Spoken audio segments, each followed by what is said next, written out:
Okay, so I've decided to do my speech on sexism and patriarchy within the church and religious communities. I found this like an issue when I looked up issues in Christianity, and I was really choosing between the racism factor or the sexism and patriarchy, but I also found myself being more opinionated on this side. I do agree that sexism like exists in the world itself, but I wasn't necessarily aware of how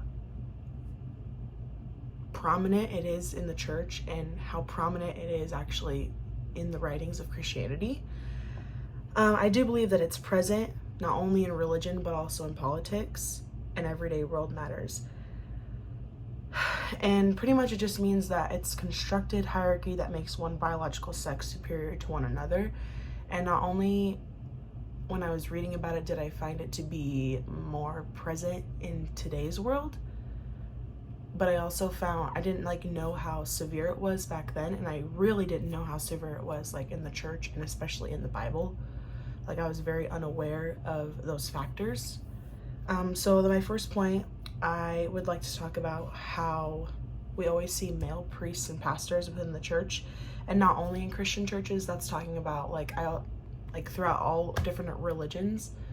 There's leaders, and 99% of them are men, which I recognized growing up, going to church and always seeing that it was a male pastor or a male priest or just a male leader leading the sermon.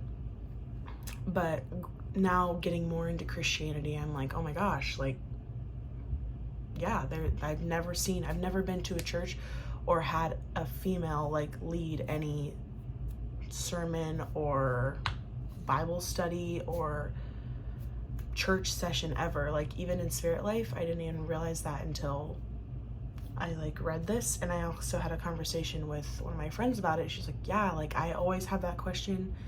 It's always been a question on my mind, and now that's happening.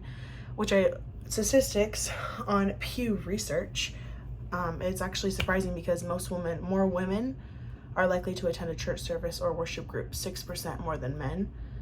And women are more likely to say that religion is more important to them, 60% to 40%, Pew 2014.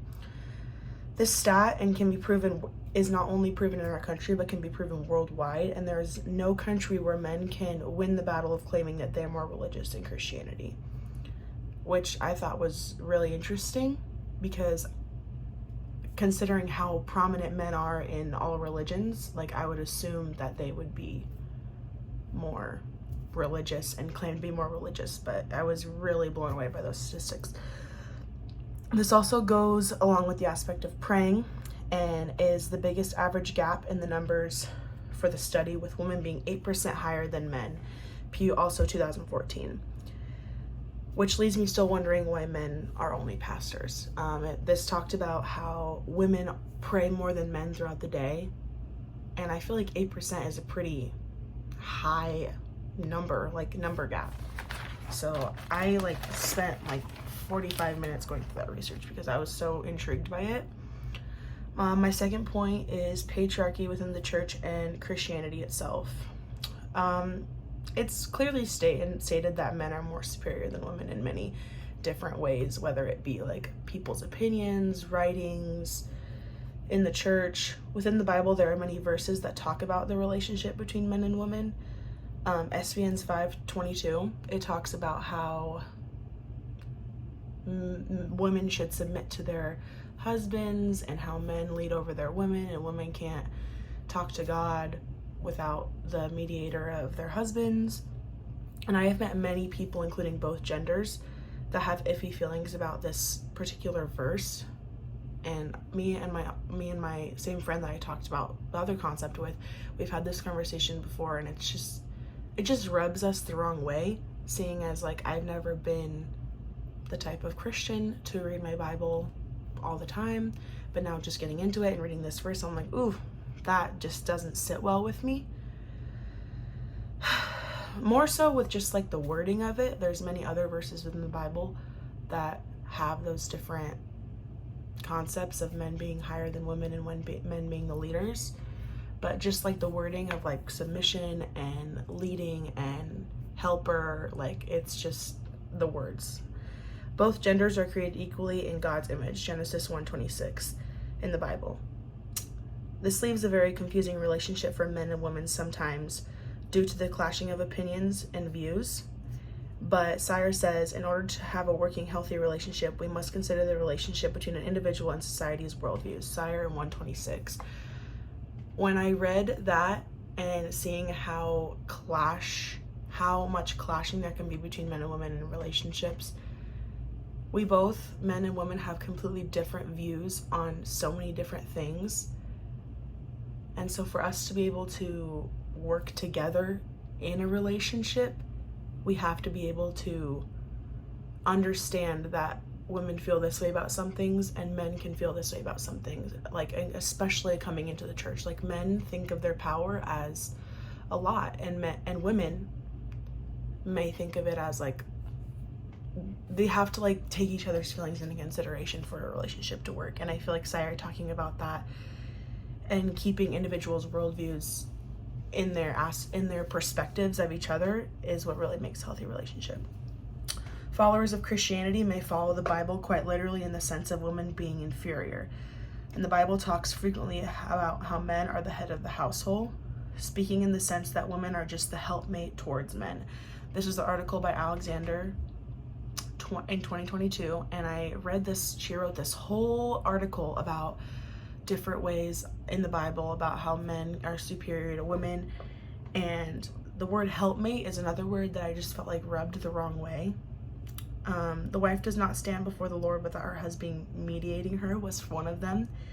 This was said along the lines in the Bible, along with the wife not having full control of her body along with the man. So neither one of us can have control over our bodies completely. In the Bible it says men and women, so I also feel like that can tie into Sire's point of view about worldviews and having respect for one another's perspective. I think the Bible uses words that into today's day, newer modern Christians that are trying to follow the word of the Lord get offended by. My point number 3, the role of how powerful women can be,